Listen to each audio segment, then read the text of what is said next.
ഈ വർഷത്തെ +1 പബ്ലിക് പരീക്ഷയ്ക്ക് വേണ്ടി ഒരുങ്ങിക്കൊണ്ടിരിക്കുന്ന വിദ്യാർത്ഥികൾ, അവരുടെ മുന്നിൽ ഒരുപാട് ആശങ്കകളുണ്ട്. ക്വസ്റ്റ്യൻ പേപ്പർ എങ്ങനെയായിരിക്കും, എങ്ങനെയൊക്കെയാണ് അതിൻ്റെ ക്വസ്റ്റ്യൻ പാറ്റേൺ, ഇതുവരെ അതിനെക്കുറിച്ചൊരു അറിയിപ്പൊന്നും ഉണ്ടായിരുന്നില്ല. പക്ഷേ ഇന്ന് ഒരു ഡയറക്ടറുടെ ഭാഗത്തുനിന്ന് ഒരു ലെറ്റർ വന്നിട്ടുണ്ട്.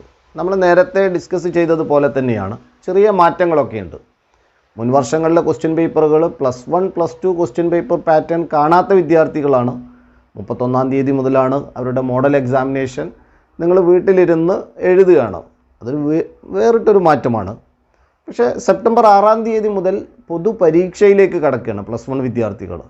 അപ്പോൾ തീർച്ചയായിട്ടും ആ ക്വസ്റ്റ്യൻ പേപ്പർ പാറ്റേൺ പഠിച്ച് അതിനനുസരിച്ച് സമയം ഡിസ്ട്രിബ്യൂഷൻ നടത്തി, കാരണം ഓരോ കമ്പാർട്ട്മെൻറ്റുകൾക്കും അതിനനുസരിച്ച് സമയം ഡിസ്ട്രിബ്യൂട്ട് ചെയ്ത് എഴുതുമ്പോഴാണ് ഫുൾ സ്കോറിലേക്ക് എത്താൻ സാധിക്കുകയുള്ളൂ. തീർച്ചയായിട്ടും മോഡൽ എക്സാം നിങ്ങൾ ആ ക്വസ്റ്റ്യൻ പേപ്പർ കിട്ടുന്നതോടുകൂടി അതിൻ്റെ പാറ്റേൺ നിങ്ങളിലേക്ക് എത്തും. അപ്പോൾ മോഡൽ എക്സാമിന് വേണ്ടി ഒരുങ്ങുന്ന വിദ്യാർത്ഥികൾ, അവർക്ക് മുന്നോടിയായിട്ട് എങ്ങനെയൊക്കെ ആയിരിക്കും അതിൻ്റെ സ്ട്രക്ചർ എന്നുള്ളത് അറിയിക്കുന്ന ഒരു ലെറ്റർ ഇന്ന് ഡയറക്ടറിൽ നിന്ന് കാണുകയുണ്ടായിട്ടുണ്ട്. ആ ലെറ്റർ ഇതാണ്, നിങ്ങൾ ശ്രദ്ധിച്ചിട്ടുണ്ടായിരിക്കും. 60 മാർക്കിൻ്റെ ക്വസ്റ്റ്യൻ പേപ്പർ ഉണ്ട്. പ്രാക്ടിക്കലുള്ള സബ്ജക്റ്റുകൾക്ക് 60 മാർക്കിൻ്റെ ക്വസ്റ്റ്യൻ പേപ്പറാണ്. പ്രാക്ടിക്കൽ ഇല്ലാത്ത, പ്രത്യേകിച്ച് നമ്മളുടെ എക്കണോമിക്സ് പോലത്തെ പേപ്പറുകൾക്ക് 80 മാർക്കിൻ്റെ ക്വസ്റ്റ്യൻ പേപ്പറാണ്.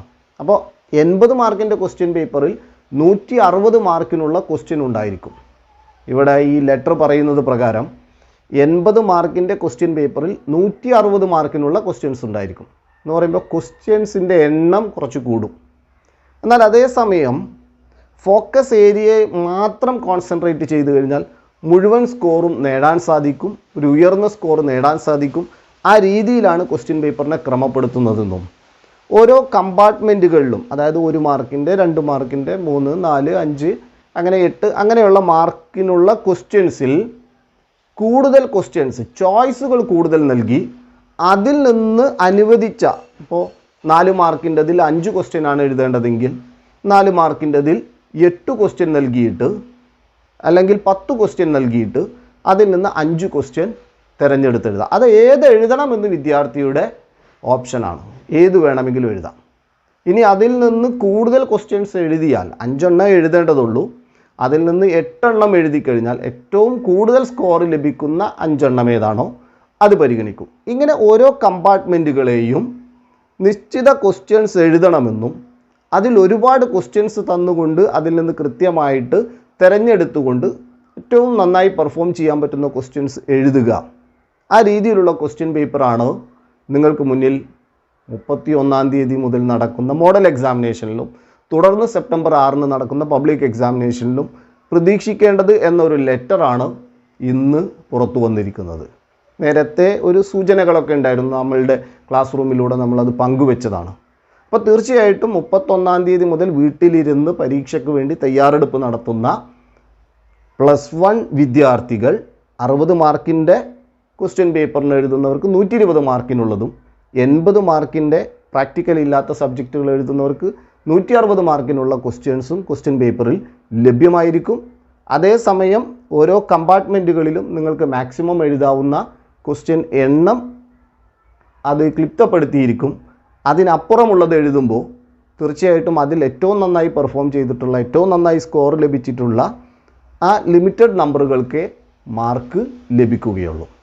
ഇതൊരു വ്യത്യാസം എന്താണെന്ന് ചോദിക്കുമ്പോൾ, നിങ്ങളുടെ സീനിയേഴ്സ് +2 എഴുതിയത് ഈ രീതിയിലല്ല, ആ രീതിയിൽ ഇഷ്ടമുള്ളത് എഴുതി, എവിടെ നിന്നും എഴുതി, കമ്പാർട്ട്മെൻറ്റൽ ചോയ്സുകൾ ഇല്ലാതെ എഴുതി സ്കോർ നേടാം എന്ന് +1 വിദ്യാർത്ഥികൾക്കൊരു ധാരണ വേണ്ട. അത് +2 വിദ്യാർത്ഥികൾക്ക് മാത്രമേ ഉണ്ടായിരുന്നുള്ളൂ. നിലവിലെ +1 വിദ്യാർത്ഥികൾക്ക് ഇങ്ങനെയാണ് ക്വസ്റ്റ്യൻ പേപ്പർ ക്രമപ്പെടുത്തിയിരിക്കുന്നത്. അതിൻ്റെ ലെറ്ററാണ് ഇവിടെ കാണിച്ചിരിക്കുന്നത്. അതുകൊണ്ട് ഫോക്കസ് ഏരിയയിൽ കൃത്യമായിട്ട് ഊന്നൽ നൽകിക്കൊണ്ട് പഠിക്കുന്ന ഒരു വിദ്യാർത്ഥിക്ക് നല്ല സ്കോർ നേടാൻ സാധിക്കും. നിങ്ങളുടെ പഠനമൊക്കെ കഴിഞ്ഞു, റിവിഷൻസൊക്കെ പൂർത്തിയാക്കി, അതിൻ്റെ ഇനി ഹാർഡ് സ്പോട്ടുകളിൽ ഏതെങ്കിലുമൊക്കെ ഉണ്ടെങ്കിൽ അവിടെയൊക്കെ ഇങ്ങനെ ഉള്ള ഒരു വർക്കുകളായിരിക്കും നടക്കുന്നത്. +1 എക്കണോമിക്സ് പഠിച്ചുകൊണ്ടിരിക്കുന്ന വിദ്യാർത്ഥികൾക്ക് 2020 മാർച്ചിൽ നടന്ന ക്വസ്റ്റ്യൻ പേപ്പർ, അതിൻ്റെ പാറ്റേണും അതിലെ ആൻസറുകളും, അവിടെ ഫോക്കസ് ഏരിയ ഉണ്ടായിരുന്നില്ല, അതുകൊണ്ട് എല്ലാ ചാപ്റ്ററുകളെയും പരിഗണിച്ചുകൊണ്ടാണ് ക്വസ്റ്റ്യൻസ് വന്നിട്ടുള്ളത്. നിങ്ങൾ ആ ക്വസ്റ്റ്യൻ പാറ്റേണുകളൊന്ന് മനസ്സിലാക്കി വെക്കുക. അതോടൊപ്പം ഫോക്കസ് ഏരിയയിൽ നിന്ന് വരുന്ന ക്വസ്റ്റ്യൻസും ഉണ്ട്. അതിൻ്റെ ആൻസറുകളും ഡിസ്കസ് ചെയ്യുന്നുണ്ട് ഈ വീഡിയോയുടെ അവസാനത്തിലായിട്ട്. അത് +1 എക്കണോമിക്സ് പഠിക്കുന്ന വിദ്യാർത്ഥികൾ അത് നല്ലതുപോലെ ഉപയോഗപ്പെടുത്തുക. കാരണം ആ ഒരു കമ്പാർട്ട്മെൻറ്റുകൾ, ആ ഒരു ക്വസ്റ്റ്യൻ പാറ്റേണുകളാണ് ക്വസ്റ്റ്യൻസ് അതിലേക്ക് കൂടുതൽ വരും. ക്വസ്റ്റ്യൻസ് കൂടുതൽ വരും, 80 മാർക്കിനുള്ളതായിരിക്കും, എഴുതേണ്ട രീതികളും ഒക്കെ. അപ്പോൾ മറ്റൊന്ന് ചിന്തിക്കേണ്ടത്, കൂൾ ഓഫ് ടൈം കൃത്യമായിട്ട് ഉപയോഗപ്പെടുത്തിയാൽ നിങ്ങൾക്ക് ഏതൊക്കെ ക്വസ്റ്റ്യൻസാണ് എഴുതേണ്ടത് അതിനെ സമയബന്ധിതമായിട്ട് എഴുതി പൂർത്തിയാക്കാൻ സാധിക്കുകയുള്ളൂ. 60 മാർക്കിൻ്റെതും അതുപോലെ 80 മാർക്കിനുള്ള പേപ്പറുകൾ എഴുതുന്ന വിദ്യാർത്ഥികൾ കൂൾ ഓഫ് ടൈം നല്ലതുപോലെ കൃത്യമായിട്ട് വിനിയോഗിച്ചാൽ ആ സമയത്തിൽ തന്നെ 2 മണിക്കൂർ, 60 മാർക്കിൻ്റെതാണെങ്കിൽ 2 മണിക്കൂറാണ് ലഭിക്കുക. ദെൻ 80 മാർക്കിൻ്റെ ആ ക്വസ്റ്റ്യൻ പേപ്പർ ആണെങ്കിൽ 2.5 മണിക്കൂർ ലഭിക്കും. ആ സമയത്ത് പൂർത്തിയാക്കി എഴുതി പരീക്ഷാ ഹാളിൽ നിന്ന് പുറത്തു വരാൻ സാധിക്കും. നല്ലൊരു സ്കോറും നിങ്ങൾക്ക് നേടാൻ സാധിക്കും. അപ്പോൾ തൊട്ട് മുന്നേ നടന്ന +1 പബ്ലിക് എക്സാമിനേഷനിൽ എക്കണോമിക്സിൻ്റെ ക്വസ്റ്റ്യൻ പേപ്പർ എടുത്തുകൊണ്ട് നമ്മളിവിടെ അതിൻ്റെ ആൻസറുകളൊക്കെ ഒന്ന് പരിശോധിക്കുകയാണ്. വിദ്യാർത്ഥികൾ ശ്രദ്ധിക്കേണ്ടത് അതിൻ്റെ ഒരു കമ്പാർട്ട്മെൻറ്റാണ്, എങ്ങനെയാണ് മാർക്ക് ഡിസ്ട്രിബ്യൂട്ട് ചെയ്യപ്പെട്ടിരിക്കുന്നത് അതുകൂടി പരിശോധിക്കുക. മാത്രമല്ല ഔട്ട് ഓഫ് ഫോക്കസ് ഏരിയയിൽ നിന്നും ക്വസ്റ്റ്യൻസ് ഉണ്ടാവും, ഈ പബ്ലിക് എക്സാമിനുണ്ടായിരിക്കും. ഫോക്കസ് ഏരിയയിൽ നിന്ന് മാത്രമല്ല, ഇപ്പം ഇവിടെ 2020 ഫോക്കസ് ഏരിയ ഉണ്ടായിരുന്നില്ല. എല്ലാ ചാപ്റ്ററുകൾക്കും ചാപ്റ്റർ വെയിറ്റേജുകൾ വെച്ചുകൊണ്ടാണ് ഈ ക്വസ്റ്റ്യൻ പേപ്പർ നമ്മളിവിടെ ഡിസ്കസ് ചെയ്യാൻ പോകുന്ന ക്വസ്റ്റ്യൻ പേപ്പർ ഉള്ളത്. അത് നല്ലതുപോലെ പരിശോധിച്ച് ഫോക്കസ് ഏരിയകളിൽ ഊന്നൽ നൽകിക്കൊണ്ട് പഠനം ക്രമപ്പെടുത്തി ഈ ഒരു പാറ്റേണിൽ പരീക്ഷ എഴുതാൻ വേണ്ടി എല്ലാവരും തയ്യാറാവുക. നമുക്ക് 2020 മാർച്ചിലെ ആ ക്വസ്റ്റ്യൻ പേപ്പർ ഒന്നെടുത്ത് അനാലിസിസ് നടത്താം. എക്കണോമിക്സിൻ്റെ FY 35 first year higher secondary examination March 2020. ഇതിലെ ആദ്യത്തെ 1 മുതൽ 12 വരെ ഉള്ളതിന് 1 സ്കോറാണ്. ഇവിടെ ശ്രദ്ധിച്ചാൽ കാണാം 1 മുതൽ 12 വരെ ഉള്ളതിന് സ്കോറ് 1 മാർക്കാണ്. അതിൽ 10 എഴുതേണ്ടത്, 12 തന്നിട്ടുണ്ട്. അപ്പോൾ നിങ്ങൾക്ക് കറക്റ്റ് ആവുന്ന 10 തിരഞ്ഞെടുത്ത് എഴുതാവുന്നു. ഇനി അവിടെ നോക്കാം എങ്ങനെയാണ് ഈ ക്വസ്റ്റ്യൻ പേപ്പറിൽ ആൻസറിങ് നടത്തിയിട്ടുള്ളത്. ഒന്നാമത്തതിൻ്റെ ആൻസർ ഫസ്റ്റ് സ്റ്റേജ് എന്നാണ്, രണ്ടാമത്തതിൻ്റെ ആൻസർ പോപ്പുലേഷൻ, മൂന്നാമത്തതിൻ്റെ ആൻസർ അബോളിഷ്ഡ് ഇൻഡസ്ട്രിയൽ ലൈസൻസിങ്, നാലാമത്തത് ക്വസ്റ്റ്യനുമായി ബന്ധപ്പെട്ട് ചെറിയൊരു മിസ്റ്റേക്ക് സംഭവിച്ചതുകൊണ്ട് തന്നെ 4-ൽ ഏത് ആൻസർ ചെയ്ത് കഴിഞ്ഞാലും സ്കോർ കൊടുത്തിരുന്നു. 5 organic farming, 6 total number of workers divided by population into 100, 7 standard deviation, 8 thermal source, 9 schools, 10 China, 11 scatter diagram, 12 Laspeyres price index. ഇങ്ങനെ ഈ 12 ക്വസ്റ്റ്യനുകളിൽ 10 കറക്റ്റ് ചെയ്തിട്ടുള്ള 10 10 സ്കോർ ലഭിക്കുക. ഇനി 13 മുതൽ 18 വരെയുള്ളതിന് 2 സ്കോറാണ് കിട്ടുന്നത്. 13ാമത്തതിൻ്റെ ആൻസറായിട്ട് കൊടുക്കേണ്ടത് exploitative land revenue system, high taxation, lack of irrigation, lack of fertilisers, low fertility, lack of technology etcetera. ഇതിലേതെങ്കിലും 2 പോയിൻ്റുകൾ എഴുതിയാൽ മതി. റെലവൻ്റ് ആയിട്ടുള്ള ഈ പറഞ്ഞതിൽ ഏതെങ്കിലും 2 റെലവൻറ്റ് പോയിൻ്റുകൾക്കാണ് ആ mark. 14 infant mortality, life expectancy, maternal mortality, incidents of communicable or non communicable diseases, number of hospitals or other health infrastructure. ഇങ്ങനെ ഇതിൽ 1/2 മാർക്കാണ്, 4 കൊടുക്കാം, 2 മാർക്ക് ലഭിക്കും. 15 gets preliminary idea about the actual survey, shortcomings and drawbacks of questions, suitability of questions, cost and time for the actual survey, can evaluate the performance of the enumerators, etc. Any 2 point. ഇതിൽ 2 എഴുതിയാൽ മതി.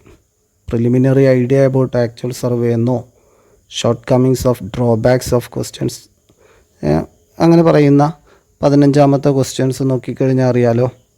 Pilot സർവേയെ കുറിച്ചിട്ട് അതിൻ്റെ identify the importance of pilot survey ആണല്ലോ. അപ്പോൾ ആ പറയുന്ന 15ൽ ഏതെങ്കിലും 2 എഴുതിയ 2 മാർക്ക്. 16ൻ്റെത് റേഞ്ച്, അതുപോലെ കോഎഫിഷ്യൻ്റ് ഓഫ് റേഞ്ചും കാണാനായിരുന്നു. റേഞ്ച് കിട്ടുന്നത് 50. കോഎഫിഷ്യൻ്റ് ഓഫ് റേഞ്ച് എന്ന് പറയുന്നത് 0.55. ഇനി 17ൻ്റെ answer started towards developmental path at the same time. 5-year plans started at the same time, have similar growth rate and per capita income till 1980s. New economic policy started almost the same year. Any 2 point.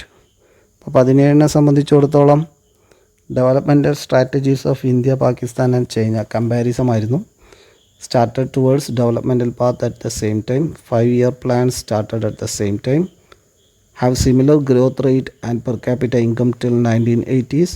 New economic policy started almost the same year. ഇതിലേതെങ്കിലും 2 പോയിൻറ്റുകളാണ് കൊടുക്കേണ്ടത്. 18 collection of data, organisation and presentation of data, analysis of data, interpretation, conclusion, bibliography. ഇതാണ് അതിൻ്റെ order. ഇനി 19 മുതൽ 25 വരെയുള്ള questions. ഓരോ ക്വസ്റ്റ്യൻസിനും 3 മാർക്കാണ്. അതിലെഴുതേണ്ടത് 6 ക്വസ്റ്റ്യനാണ്. 19ാമത്തത് arguments in favour, self sufficiency in food grains, marketed surplus, export of food grains, buffer stock increase, reduce dependency on import of food grains. ഇനി arguments against increased the disparity between rich and the poor farmers, the burden of subsidy, attack of pest on high yield variety seeds, increased use of fertilizers, etc. ഇതാണ് arguments in ഫേവറും arguments എഗെയിൻസ്റ്റുമായിട്ട് കൊടുക്കാവുന്നത്. ഇനി 20ാമത്തെ question ശ്രദ്ധിച്ച് നോക്ക്. അതിൽ ആൻസറായിട്ട് വരേണ്ടത് without statistics economics cannot function. It analyzes national income, poverty, unemployment, price change, economic activities are studied with the help of statistics. Many statistical tools like mean, median, mode, standard deviation, etc. used in economics for analysis. Statistical analysis and results helps economists in policy making. ഇതിലേതെങ്കിലും 3 പോയിൻറ്റുകൾ കൊടുത്താൽ മതി. ഒരു general type questions ആയിരുന്നു അത്. ഇനി 21ാമത്തത് deregulation of industrial sector, delicensing, dereservation. Any 3 points with explanation. അങ്ങനെയാണ് അതിൻ്റെ 3 മാർക്ക് വരുന്നത്. ഈ 3 കാര്യങ്ങളിൽ ഏതെങ്കിലും പോയിൻറ്റുകൾ കൊടുത്താൽ മതി. 22 low cost, low time, need less number of enumerators, better results. ഏതെങ്കിലും 3 പോയിൻറ്റുകൾ അത് എക്സ്പ്ലെയിൻ ചെയ്ത് എഴുതിയും വേണം. 22ാമത്തെ ക്വസ്റ്റ്യൻ നിങ്ങൾക്ക് sample survey is preferred to census survey. അപ്പോൾ അതിനുമായി കണക്ട് ചെയ്തിട്ടുള്ള ക്വസ്റ്റ്യൻ ആൻസറാണ് പറഞ്ഞത്. 23ാമത്തതിൻ്റെ ആൻസറിങ് നടത്തിയിരിക്കുന്നത് resources for various programmes are insufficient, corruption, not addressed the interest of the majority of the poor, some programmes are not protective, etcetera. അതോടൊപ്പം any 3 points with explanation or അല്ലെങ്കിൽ any 3 poverty alleviation programmes with explanation. അങ്ങനെ എഴുതിയാലും 3 mark കിട്ടും. Any 3 poverty alleviation programme. 24 self എംപ്ലോയിഡിൽ lawyer, goldsmith, etcetera. Regular salaried വർക്കേഴ്സിൽ teachers, government employees, doctors, അങ്ങനെയുള്ളതൊക്കെ വരും. Casual ലേബേഴ്സിൽ ഫാർമേഴ്സ്, കൺസ്ട്രക്ഷൻ വർക്കേഴ്സ്, അങ്ങനെ പറയുന്നതൊക്കെയാണ് അതിൽ ഉദാഹരണമായിട്ട് കൊടുക്കാൻ പറ്റുന്നത്. 25 360 ഡിഗ്രി കറക്റ്റ് അതിൻ്റെ പാർട്ടീഷൻ നടത്തിയിട്ട് പൈഡയഗ്രം വരയ്ക്കുകയാണെന്നുണ്ടെങ്കിൽ 3 മാർക്ക് കിട്ടും. അതല്ല അതിൻ്റെ ഫോർമാറ്റ് മാത്രം ചെയ്ത് വെക്കുകയാണെങ്കിൽ 1 മാർക്കാണ്. സ്കോർ 1 കൊടുക്കുന്നത്. ഇനി 26 മുതൽ 30 വരെയുള്ള ക്വസ്റ്റ്യൻസ്. അതിന് 4 സ്കോർ. അതിൽ 4 ആൻസർ ചെയ്യേണ്ടത്. 26ാമത്തത് നോക്കുക. 26ൻ്റെ ആൻസറായിട്ട് വരുന്ന education, health, on the job training, migration and information. Any 4 points with explanation. Points only give 2 marks. അപ്പോൾ ഈ പോയിൻറ്റുകൾ മാത്രം education, health, on the job training, migration and information ഇത് മാത്രം എഴുതുകയാണെങ്കിൽ കിട്ടുന്നത് 2 മാർക്കാണ്. അതിനെ എക്സ്പ്ലെയിൻ ചെയ്യുകയും കൂടി ചെയ്താൽ 4 മാർക്കായി. ഏതെങ്കിലും 2 എക്സ്പ്ലെയിൻ ചെയ്താൽ മതി. 27 helps in comparison identifying the main features of data makes decision making easy to understand the data. ഇതിലേതെങ്കിലും 2 എഴുതിയാൽ മതി. 27 എ എന്ന് പറയുന്നതിന് ഉള്ള ആൻസർ അതാണ്. Classified data is better than raw data substantiate, അതാണ് എ. അതിൻ്റെ ആൻസറാണ് പറഞ്ഞത്. ഇനി ബി ആണെങ്കിൽ geographical classification, spatial classification, chronological classification, quantitative and qualitative classification. അപ്പോൾ 2 സ്കോറും 4 സ്കോറായി. 28ൻ്റെ ആൻസറായിട്ട് വരേണ്ടത് gov short term, medium term and long term loans, nationalisation of commercial banks, regional rural banks, NABARD, land development banks, self help group, support price. ഇതിലേതെങ്കിലും 4 explain ചെയ്യുകയും ചെയ്യാം. ഇപ്പോൾ 4 മാർക്ക്.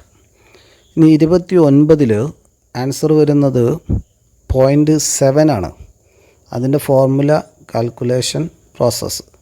ഇത് നമ്മൾ കൃത്യമായിട്ട് നമ്മുടെ ഓൺലൈൻ ക്ലാസ് റൂമിൽ തന്നെ ചെയ്ത ഒരു വർക്ക് കൂടിയാണ്. അവിടെ പരിശോധിക്കാം. 30 wholesale price index, consumer price index, index number for industrial production, index number for agriculture production, human development index, Sensex, Nifty, അങ്ങനെ പറയുന്ന ഓരോന്നിനും 1/2 മാർക്ക് വീതം വെച്ച് അങ്ങനെ 4 മാർക്ക് കിട്ടും. 31ാമത്തത് for preparing notes on outsourcing. ആ ഇംഗ്ലീഷിലുള്ള ക്വസ്റ്റ്യനിൽ ഔട്ട്സ്റ്റാൻഡിങ് എന്ന് വന്നിട്ടുണ്ട്. അതുകൊണ്ട് തന്നെ for preparing notes on outsourcing, incorporating the meaning of outsourcing, methods of outsourcing, kinds of service which are outsourcing, sourcing from outside, use of computers of firms, it enables service, accounting, editing, music, record keeping, more responsibility, low cost time saving, etcetera. ഇപ്പോൾ ഇവിടെ ഔട്ട്സോഴ്സിങ്ങുമായി ബന്ധപ്പെട്ടിട്ടുള്ള question ആയിരുന്നു അത്. ഔട്ട്സോഴ്സിങ്ങിനെ കുറിച്ച് ഒരു not തയ്യാറാക്കാനും identify any 2 reasons which made India A good destination four global outsourcing. ഈ പറയുന്ന കാര്യങ്ങളൊക്കെ അതിലേക്ക് കൊടുക്കാൻ സാധിക്കും. അതിൽ ബിയുടെ ക്വസ്റ്റ്യൻ ആൻസറായിട്ട് കൊടുക്കാവുന്നത് ഇന്ത്യ എന്തുകൊണ്ട് ഒരു ഔട്ട്സോഴ്സിങ്ങിൻ്റെ ഒരു ഹബ്ബായി മാറുന്നു എന്ന് പറയുന്നിടത്ത് proficiency in English language, development of IT services or any relevant points. ഇപ്പോൾ ഇംഗ്ലീഷിലുള്ള പ്രൊഫിഷ്യൻസിയും അതുപോലെ IT രംഗത്തുണ്ടായിരുന്ന ഡെവലപ്മെൻറ്റും ഒക്കെയാണ് ഇന്ത്യ ഒരു ഔട്ട്സോഴ്സിങ് ഹബ്ബായി മാറുന്നതിലേക്ക് സഹായകരമാക്കിയത്. അപ്പോൾ അത് 31 മുതൽ 33 വരെയുള്ള ക്വസ്റ്റ്യൻ 5 മാർക്കാണ്. അത് 2 അത് എഴുതേണ്ടത്. അതിൽ 31 നമ്മളിപ്പോൾ പറഞ്ഞത്. ഇനി 32 ക്വസ്റ്റ്യൻ പോവർട്ടി ഡിഫൈൻ ചെയ്യാനും അതുപോലെ explain various causes of poverty in India അതായിരുന്നു. പോവർട്ടിയെ ഡിഫൈൻ ചെയ്യുന്നതിന് 1 മാർക്കാണ്. അതായത് ബേസിക് നീഡ്സ് സാറ്റിസ്ഫൈ ചെയ്യാൻ പറ്റാത്തൊരവസ്ഥയാണ്. ഇനി ബി ക്വസ്റ്റ്യനിൽ വരുന്നത് backwardness of agriculture, low income of farmers, inadequate use of natural resources, lack of asset, unequal distribution of wealth, unemployment, indebtedness, low performance of industry, exploitative rule by the British, etcetera. Any 4 points with explanation. ഇത് ദാരിദ്ര്യത്തിൻ്റെ കാരണങ്ങളാണ്. അതിലേതെങ്കിലും 4 അതിന് എക്സ്പ്ലനേഷനും കൂടി കൊടുക്കുക എന്നുള്ളതാണ്. 33ാമത്തത് draw ogives and locate median ആണ്. അവിടെ constructing less than and more than cumulative frequency distribution അതിന് 2 മാർക്ക് വരും. For drawing less than and more than ഒജീവ്സിന് 2 മാർക്ക് വീതം വരും. ലൊക്കേറ്റിംഗ് മീഡിയന് 1 മാർക്ക്. അങ്ങനെ 5 മാർക്കാണ് അതിൽ വരുന്നത്. 34 മുതൽ 36 വരെ 8 മാർക്കാണ്. അതിൽ 2 എഴുതേണ്ടത്. അപ്പോൾ 34 പറയുന്നത് define sustainable development, explain the various strategies for sustainable development.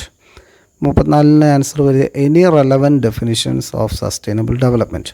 Sustainable ഡെവലപ്മെൻറ്റിനെ ഏത് രീതിയിൽ വേണമെങ്കിലും ഡിഫൈൻ ചെയ്യാൻ സാധിക്കാവുന്നതാണ്. നിലവിലുള്ള ഒരു സമൂഹത്തിന് ആവശ്യമുള്ളതെല്ലാം ഉപയോഗിച്ചുകൊണ്ടിരിക്കുക ഇനി വരുന്നൊരു തലമുറക്ക് കൂടി വിഭവങ്ങളെ മാറ്റിവെച്ചുകൊണ്ട് വളർത്തിയെടുക്കുന്ന അത്തരത്തിലുള്ള വികസന പ്രവർത്തനത്തെ സുസ്ഥിര വികസനമെന്ന് പറയാൻ സാധിക്കും. അപ്പോൾ ആ രീതിയിൽ ഏത് തരത്തിലുള്ള ഡെഫിനിഷൻ കൊടുത്താലും 1 മാർക്ക് അതിന് വരും.